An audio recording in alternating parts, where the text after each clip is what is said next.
Hello दोस्तों, कैसे हैं आप सब। आज की हमारी कहानी है सास की परीक्षा। मम्मी जी, नेहा दीदी का फोन है। जानवी की आवाज पर सरिता जी ने फोन हाथ में लिया। हेलो कहते ही नेहा की घबराई सी आवाज आई। मम्मी, एक प्रॉब्लम हो गई है। मेरी सास बाथरूम में गिर गई हैं। उनके बाएं हाथ में फ्रैक्चर आया है। अरे कैसे, कहाँ, कब, अभी कैसी हैं? कोई है उनके पास? नेहा की मां सरिता जी ने नेहा की सास के गिरने की खबर सुनकर एक साथ कई सवाल पूछ डाले। तो प्रत्युत्तर में नेहा रोनी आवाज में बोली, वो आगरा में ही हैं। आज रात उन्हें जयपुर के लिए चलना था। उन्हें हाथ में फ्रैक्चर हुआ है। अब कैसे आएंगी? मम्मी, अब मेरा क्या होगा?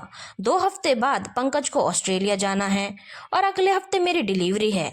मम्मी, आप आ पाओगी क्या? नेहा के पूछने पर सरिता जी एकदम से कोई जवाब नहीं दे पाई। 1 महीने पहले ही बेटे का ब्याह किया है। नई नवेली बहू को देखते हुए ही प्रोग्राम तय हुआ था कि डिलीवरी के समय नेहा की सास जयपुर आ जाएंगी और 1 डेढ़ महीना रुक कर वापस आएंगी, तब वह जाएगी। ऐसे कम से कम 2.5-3 महीने तक नेहा और उसके बच्चे की सार संभाल हो जाएगी। तू घबरा मत, देखते हैं क्या हो सकता है। नेहा को तसल्ली देकर सरिता जी ने फोन रखा और प्रेग्नेंट बेटी की चिंता में कुछ देर यूं ही बैठी रही। परिस्थिति वाकई विकट थी। समधन जी के हाथ में फ्रैक्चर होने से उनके साथ साथ सबके लिए मुश्किलें बढ़ गईं। क्या, कैसे होगा, इस चिंता से उन्हें बहू जानवी ने उभारते हुए कहा, मम्मी जी, आप दीदी के पास जयपुर चली जाइए, मैं यहाँ सब कुछ संभाल लूंगी। जानवी की बात सुनकर सरिता जी हिचकने लगी। तुम सब कैसे मैनेज कर पाओगी? सरिता जी के हिचकने पर उसके ससुर भी बोले, इतना सोचने वाली कौन सी बात है, आदित्य तो है यहाँ पर, अब तो जानवी भी है। तुम और गगन तुरंत निकलो। पर पापा जी, आप कैसे रहेंगे? आपकी देखभाल, परहेजी खाना सब हो जाएगा। मेरे बेटे बहू ना होंगे तो क्या, तुम्हारे बेटा बहू तो है ना। अरे पापा जी, आदित्य को तो ऑफिस से ही फुर्सत नहीं है और इसे आया भी महीना भर ही हुआ है। इनके भरोसे कैसे? सरिता जी हिचकिचाईं तो 80 बरस के बूढ़े ससुर जी हंसते हुए बोले, मैं कोई छोटा बच्चा हूँ जो अपनी देखभाल न कर पाऊं, और न जानवी बच्ची है जो घर न संभाल पाए। तुम्हारी शादी हुई थी तब तुमने 20 बरस की उम्र में सब संभाल लिया था, और तुम्हारी सास तो 16 बरस की ही थी जब ब्याह कर आई थी। अरे जानवी कैसे नहीं संभालेगी घर? क्यों जानवी, संभालोगी ना? हाँ जी। दादाजी क्या कहती जानवी और क्या कहती सरिता जी? अपने ससुर की तब के और आज के जमाने में बहुत फर्क है। सरिता जी का सिर अपने ससुर के सामने श्रद्धा से झुक गया। विपरीत परिस्थितियों के चलते मैं खुद को संभाल लूंगा कहकर उसका मनोबल बढ़ा रहे हैं, जबकि वह जानती है कि पापा जी बाथरूम तक जाना भारी पड़ता है। पापा जी और घर की जिम्मेदारी नई बहू जानवी के भरोसे छोड़ने में उन्हें डर लग रहा था। आजकल की लड़कियां क्या जाने घर की सार संभाल, पर पापा जी और परिस्थितियों के आगे वह विवश थी। यूं तो जानवी 1 महीने से घर में है, पर अधिकतर समय तो मायके, हनीमून और घूमने फिरने में ही निकल गया। सरिता जी स्वयं बेटे की शादी के बाद बड़े प्रयास से घर की व्यवस्था पुरानी पटरी पर लौटा पाई थी। अब यूं अचानक घर छोड़कर जयपुर के लिए निकलने को मन नहीं मान रहा था, पर मौके की नजाकत को समझते हुए घर की व्यवस्था, पापा जी के परहेजों की और दवाइयों के बारे में आदित्य और जानवी को समझाकर सरिता जी और गगन जी तुरंत हवाई जहाज से जयपुर के लिए निकल गए। 9वें महीने के आखिरी हफ्ते में कब डिलीवरी हो जाए कुछ पता नहीं। मम्मी पापा को देखकर नेहा का सारा तनाव छूमंतर हो गया। उनके पहुंचने के 4 दिन बाद ही उसने पुत्री को जन्म दिया। कुछ दिनों बाद दामाद पंकज कनाडा चले गए। सरिता जी ने घर की सारी व्यवस्था संभाल ली और गगन जी ने बाहर की। नेहा और नन्ही परी के बीच समय कैसे निकलता कुछ पता ही नहीं चलता। आगरा फोन करने पर पापा जी यहाँ की चिंता मत करो, सब ठीक है कहकर तसल्ली दे देते। 40 दिन बाद नेहा सरिता जी से कहा, मम्मी अगले हफ्ते पंकज आ जाएंगे, मैं भी चलने फिरने लगी हूँ, आप चाहो तो आगरा चली जाओ। यह सुनकर सरिता जी ने राहत की सांस ली। मन तो घर में ही अटका था। नेहा के कहने पर 2 दिन और रुककर सरिता जी ने वापसी का टिकट करवा लिया। साथ ही गगन जी और नेहा को कह दिया कि उनके आगरा पहुंचने की खबर पापा जी, आदित्य और जानवी को कतई न दे, सरप्राइज का मजा रहेगा। सरप्राइज की बात सुनकर नेहा खुशी खुशी मान गई, पर गगन जी पहुंचने की सूचना न देने से कुछ असहज थे। रास्ते में ट्रेन में उन्होंने इस बात बाबत सरिता जी से बात की तो वह बोली, पहली बार जानवी के भरोसे पापा जी और घर की जिम्मेदारी छोड़ी है। पापा जी और आदित्य तो सीधे साधे हैं, जब भी फोन किया सब ठीक है, चिंता मत करो कहते रहे। अचानक पहुंचने पर जानवी का असली मूल्यांकन हो पाएगा कि वो घर संभालने में कितनी सक्षम और घर वालों के प्रति कितनी संवेदनशील है। यह सुनकर गगन जी अवाक रह गए। सरिता जी के फोन न करने के पीछे छिपी मानसिकता का उन्हें जरा भी भान नहीं था। वो तो समझे बैठे थे कि सरिता जी अचानक पहुंचकर उन्हें सुखद आश्चर्य में डुबोने का मंतव्य रखती हैं। बिना किसी को सूचित किए गगन जी और सरिता जी घर पहुंचे तो खुद सरप्राइज हो गए जब घर में ताला लगा देखा। बाहर का गेट किराएदार ने खोला और बताया कि सब लोग सुबह से ही बाहर हैं। घर के बरामदे में उन्हें बैठाकर वह चाबी लेने चला गया। आसपास नजर दौड़ाते सरिता जी और गगन जी बेतरह चौंके जब उन्होंने पापा जी के कमरे की बैठ की आराम कुर्सी और मेज बरामदे में रखी देखी। किराएदार से चाबी लेकर ताला खोला तो सकते में आ गए। पापा जी के कमरे में पर्दे और पेंटिंग्स के अलावा कुछ भी नहीं था। दीवान, अलमारी सब बरामदे में लगे छोटे से गेस्ट रूम में आ चुके थे। कमरे का हुलियत देखकर सरिता जी को बहुत गुस्सा आया। कितने सुरुचिपूर्ण ढंग से पापा जी का कमरा सजाया गया था। सुंदर पर्दे, पेंटिंग्स, केन की कुर्सियां जिसमें मखमल की गद्दी लगी हुई थी, अखबार रखने के लिए तिपाई, एक छोटा टीवी, सारी सुविधाओं से संपन्न बुजुर्ग आज उसकी अनुपस्थिति में गेस्ट रूम में आ गए थे। कल की आई लड़की की हिम्मत देखो गगन जी, पापा जी का ये हाल किया तो हमारा क्या हाल करेगी बुढ़ापे में। आवेश में बड़बड़ाती हुई सरिता जी पूरे घर में घूम आई थी। बाकी घर का हुलिया ठीक ठाक ही था। आदित्य के ऊपर भी उसे बहुत क्रोध आया। उसी समय सरिता जी से मिलने बगल वाली पड़ोसन आ गई। सरिता को देखकर वह बोली, तुम्हें ऑटो से उतरते देखा तो चली आई। अच्छा हुआ तुम आ गई, तुम नहीं थी तो तुम्हारे ससुर का तो बड़ा बुरा हाल था। एक दो बार आई मिलने, तभी जाना कि तुम्हारी नई नवेली बहू ने उन्हें कमरे से बेदखल कर दिया है। मैं तो अक्सर उन्हें बरामदे या लॉन में भटकते देखती थी। अब हम लोग तो उसे कुछ कह नहीं सकते। वैसे भी आजकल की लड़कियां किसकी सुनती हैं। कहीं पलटकर मुझे कुछ कह देती तो भाई मैं तो न सह पाती। बस तुम्हारे ससुर को देखकर बुरा लगता था।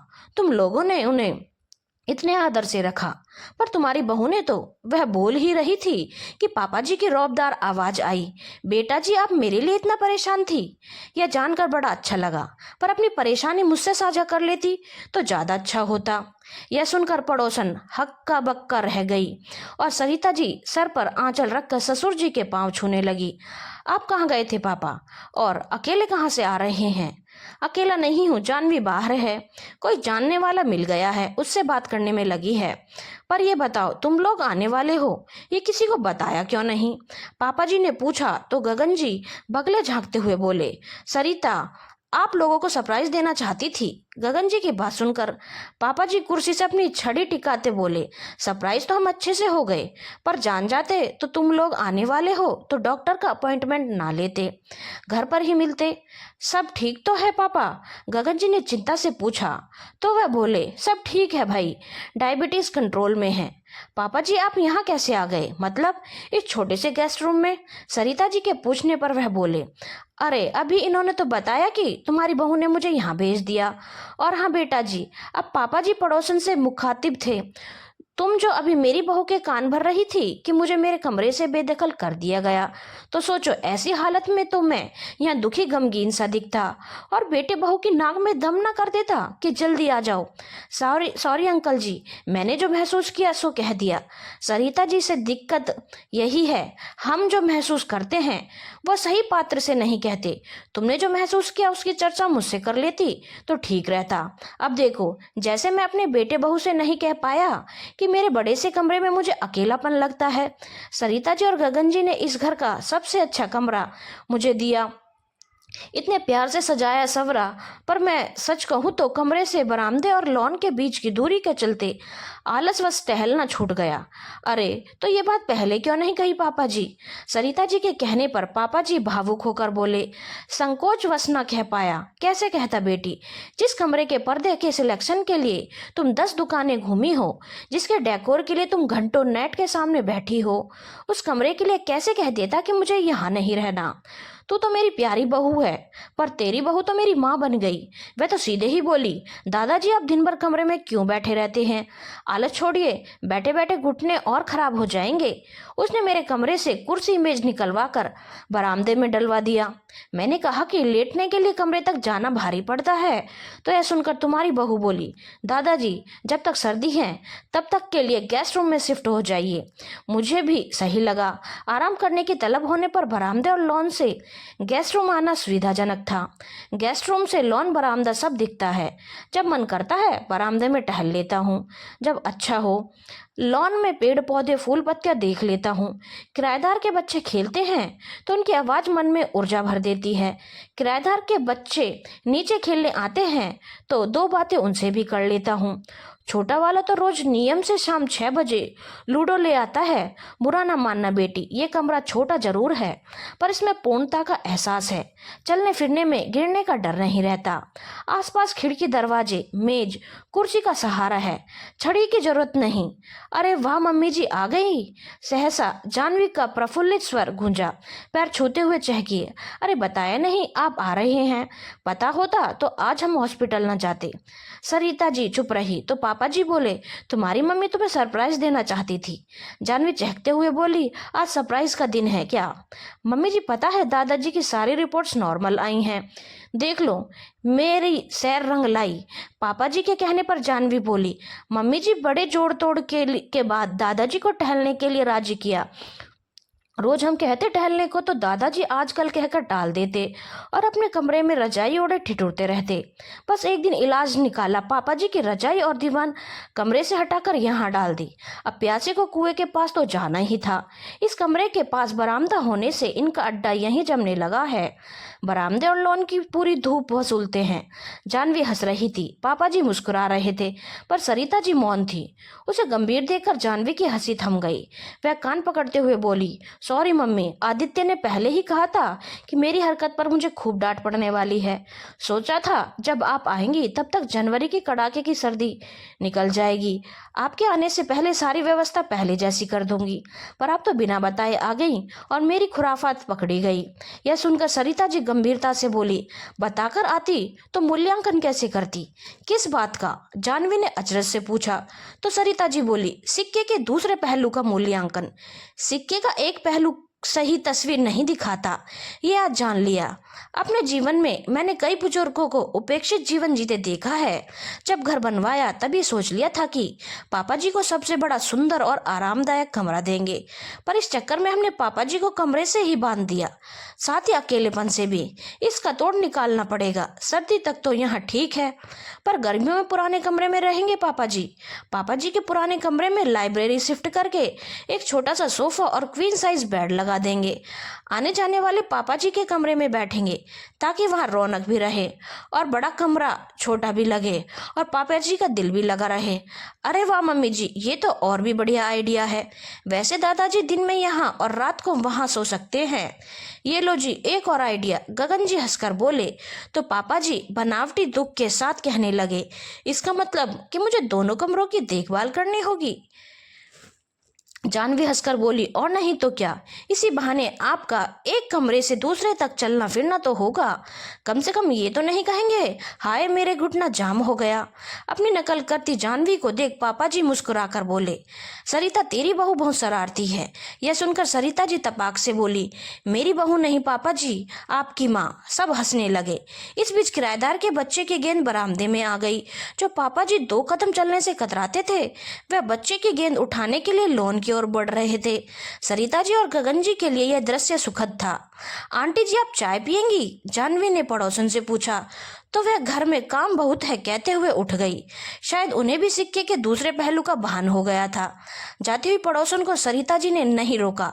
उसका ध्यान तो पापा जी की ओर था, जो खिलखिलाते चेहरे के साथ गेंद बच्चों की ओर उछाल रहे थे।